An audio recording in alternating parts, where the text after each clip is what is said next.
Late 1944, deep in the heart of Nazi-occupied France, a small force parachutes into the darkness. They are surrounded by elite SS divisions, desperately low on ammunition, and cut off from all support.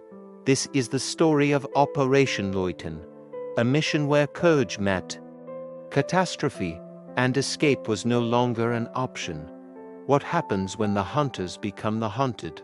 The Special Air Service, or SAS, was born from the deserts of North Africa, a revolutionary concept forged by Lieutenant Colonel David Sterling. Small, highly trained teams operating deep behind enemy lines. Their motto, "Who dares wins," wasn't just a slogan, it was a promise. By 1944, with the Allies pushing across France after D-Day, the SAS was a battle-hardened force, experts in sabotage, reconnaissance, and guerrilla warfare. As autumn leaves began to fall, the Allied advance stalled in the rugged Vosges mountains of eastern France. Here, the German army was not in retreat. It was into this hornet's nest that the SAS was sent.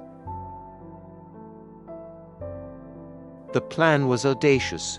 A squadron of just over 90 men, led by the charismatic Lieutenant Colonel Brian Franks, would parachute into the Vosges.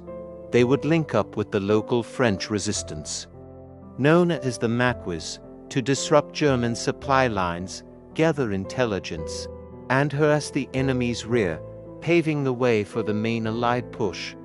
They were to be the ghosts and the forest, the unseen blade that would bleed the German war machine.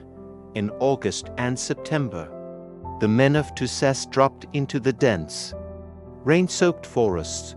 The first signs of trouble appeared almost immediately. The intelligence was flawed.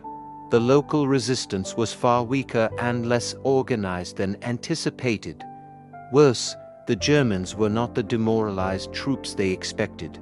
The mission quickly devolved from offensive strikes to a desperate fight for survival. The SAS, operating in small four-man patrols, found their movements tracked with unnerving accuracy. The promised air support, their lifeline for supplies and evacuation, was grounded by the relentlessly awful weather. Radio silence descended as their batteries died, isolating each small group in a sea of enemies. Colonel Frank's men were masters of their craft. They lived off the land, conducted lightning raids on German convoys, and vanished back into the woods. They laid ambushes, blew up railway lines, and inflicted casualties far disproportionate to their small numbers. But the enemy's response was overwhelming and utterly brutal. The Germans launched a massive anti-partisan operation, pouring thousands of troops into the area. They hunted the SAS with dogs, mortars, and relentless patrols.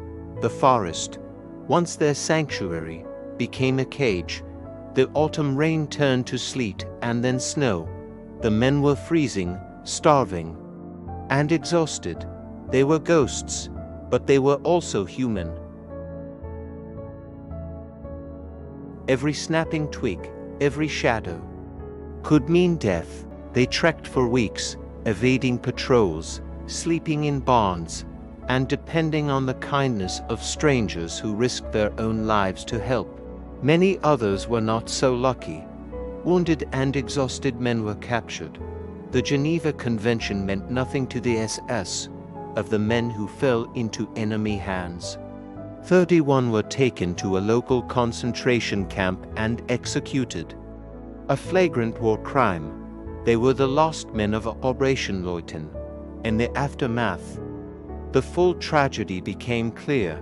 Operation Loyton was a tactical failure, a mission that cost the lives of some of the SAS's finest. The SAS re-evaluated its doctrine, understanding the absolute necessity of reliable intelligence, secure supply lines, and a viable escape plan. The sacrifice of the men in the Vosges forged a new, more resilient SAS, shaping its methods for decades to come. Their story became a solemn reminder that daring is not enough. It must be matched by planning and support. They are a quiet tribute to the incredible endurance and courage of the soldiers who, abandoned and alone, faced an impossible enemy and never surrendered their honor. Theirs is a story of grit, sacrifice, and the harsh, unforgiving reality of war, a forgotten chapter in the history of special forces, but one that should never be forgotten. If this hidden story of heroism and sacrifice moved you, please hit that like button to help us honor their memory. Subscribe and turn on notifications so you don't miss our next journey into the past. More forgotten heroes are waiting to be remembered. Thank you for watching.